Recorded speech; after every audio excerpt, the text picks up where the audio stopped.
This was the day that completely broke me, and I had to start my healing journey from scratch. I hit emotional rock bottom. Trigger warning, it gets really intense really fast. But here we go. Why you put this stuff on there anyway? Because it's my story. It's my story, and I have the right to. Mom, and I have the right, and it's the truth, Mom. And I have the right to. And I have the right, no, babe, she can hear you. I tell everybody all that information. That's my story. I can tell whatever I want to tell. What does that got to do with your mother? My house is flooded. That has nothing to do with my mother. It's just that I can't do it. You can't do it because why? Because why? Because I told my truth. Are you willing to help? Are you willing to help? You saw the video. You know the truth. I record everything. I'm recording this. Did I? Baby, come on. You see what you... Hello?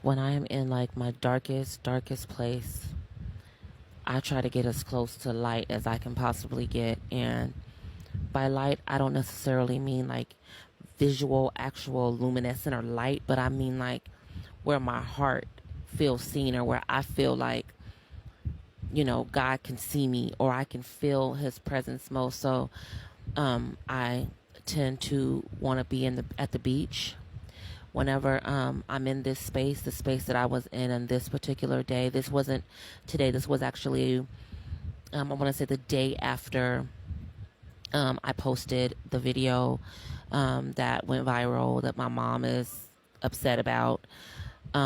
Anyways, so I came to the beach just to try to get grounded, get centered, start my healing all over again. Because like I said, I was in the most healed place that I have been with regards to my mother and my relationship with her. Like I said, the trauma and the hurt that I dealt with her, it goes way far back. It's long standing. It extends out past just me. Like I said, I don't tell other people's stories, but coming from a place of also being the other parent to my 8 siblings, some of the things that happened, even with regards to how she handled the other kids, I have trauma related to that too, in my way of trying to protect or look after them. You know, there was a lot of things that happened, and when I finally got to that place where I understood that the only way that I was going to have ultimate peace with regards to her was to completely go no contact, it took me a year or two to kind of like really heal from that hurt. And then there was a couple of things that happened that reopened some of those wounds. Like, for instance, my family has suffered a lot of loss in recent years. We had my sister, one of the sisters that helps. There's 2 of them, and they're twins. The older of the 2 twins, her 2-year-old baby passed away from an illness she was born with, and she, you know, fought that little body. The little girl fought that illness for as long as she could, and you know, when her body finally gave up, we had to go and say our goodbyes to her. Ugh. And as we were in this children's hospital, you know, everybody getting our last chance to hold her and say our goodbyes to her, me and my mother hadn't spoken at that point for probably more than a year or even more. And we didn't speak even as this 2-year-old baby is laying here, you know, gone. We still didn't speak to each other. She was on one side of this hospital room and I was on the other, and it stayed that way for about an hour or so until my brother showed up. The brother that's the closest to my age. He's 5 years younger than me. And when my brother showed up and sat next to me because I was holding my niece, I handed her to him, and my brother got very emotional. Of course, we loved her. And my mom got up and walked over to this now tiny space that I am also occupying. And it's my brother sitting in between she and I. He's holding my niece. I'm on one side of my brother comforting him. She's on the other side of my brother comforting him. And she's sitting there as I'm also grieving, pretending as if I'm not there grieving, consoling my brother. I'm consoling my brother. These are things that are embedded into the core of who I am, that will always be there, because there are certain things that she has done that a parent is not supposed to do to their child. And